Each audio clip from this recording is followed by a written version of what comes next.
The Ballad of East and West by Rudyard Kipling. Oh, east is east, and west is west, and never the twain shall meet, till earth and sky stand presently at God's great judgment seat.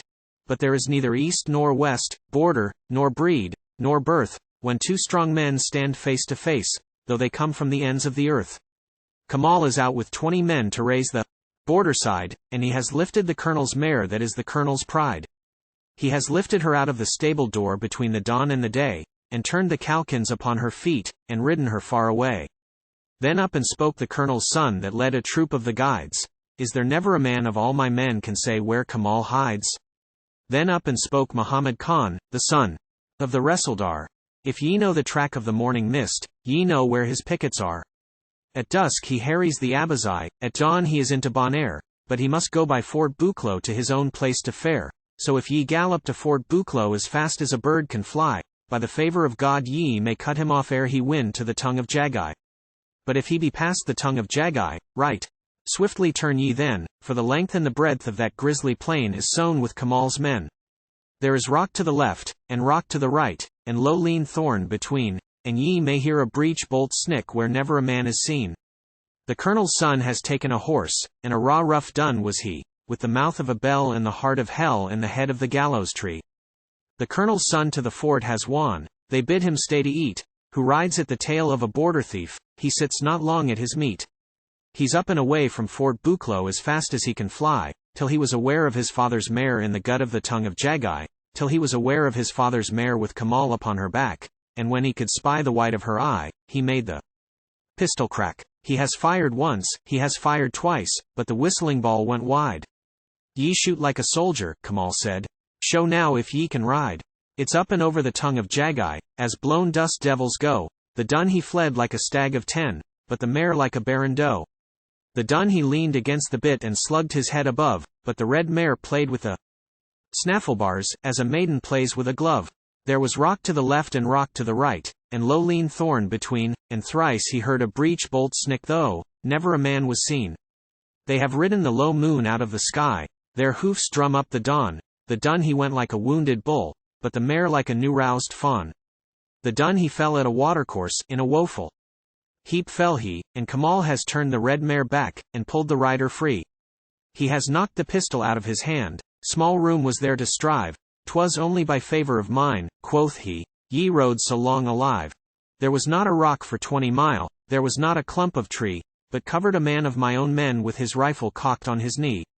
If I had raised my bridle hand, as I have held it low, the little jackals that flee so fast were feasting all in a row.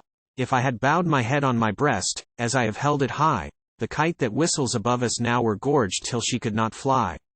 Lightly answered the colonel's son, Do good to bird and beast, but count who come for the broken meats before thou mockest a feast.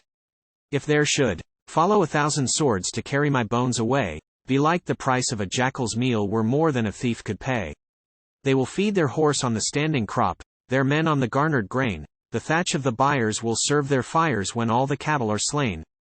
But if thou thinkest the price be fair, thy brethren wait to sup, the hound is kin to the jackal spawn.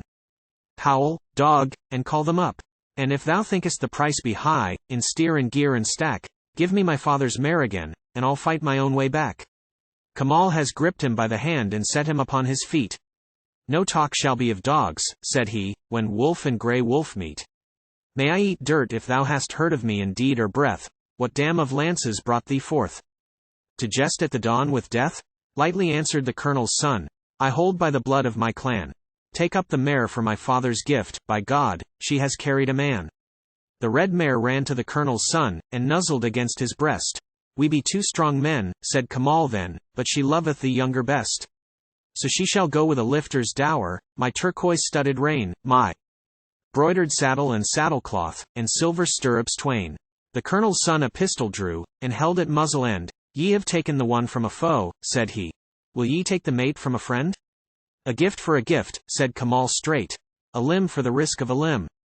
Thy father has sent his son to me, I'll send my son to him. With that he whistled his only son, that dropped from a mountain crest. He trod the ling like a buck in spring, and he looked like a lance in rest. Now here is thy master, Kamal said, who leads a troop of the guides, and thou must ride at his left side as shield on shoulder rides. Till death or I cut loose the tie, at camp and board and bed, thy life is his, thy fate it is to guard him with thy head. So, thou must eat the white queen's meat, and all her foes are thine, and thou must harry thy father's hold for the peace of the borderline, and thou must make a trooper tough and hack thy way to power. Belike they will raise thee to Ressaldar when I am hanged in Peshawar. They have looked each other between the eyes, and there they found no fault. They have taken the oath of the brother in blood on leavened bread and salt. They have taken the oath of the brother in blood on fire and fresh cut sod, on the hilt and the haft of the Khyber knife, and the wondrous names of God. The colonel's son he rides the mare and Kamal's boy the dun, and two have come back to Fort Buclo where there went forth but one. And when they drew to the quarter guard, full 20 swords flew clear, there was not a man but carried his feud with the blood of the mountaineer. Ha, done, said the colonel's son, put up the steel at your sides. Last night ye had struck at a border thief, tonight 'tis a man of the guides. Oh, east is east, and west is west, and never the twain shall meet, till earth and sky stand presently at God's great judgment seat. But there is neither east nor west, border, nor breed, nor birth, when two strong men stand face to face, though they come from the ends of the earth.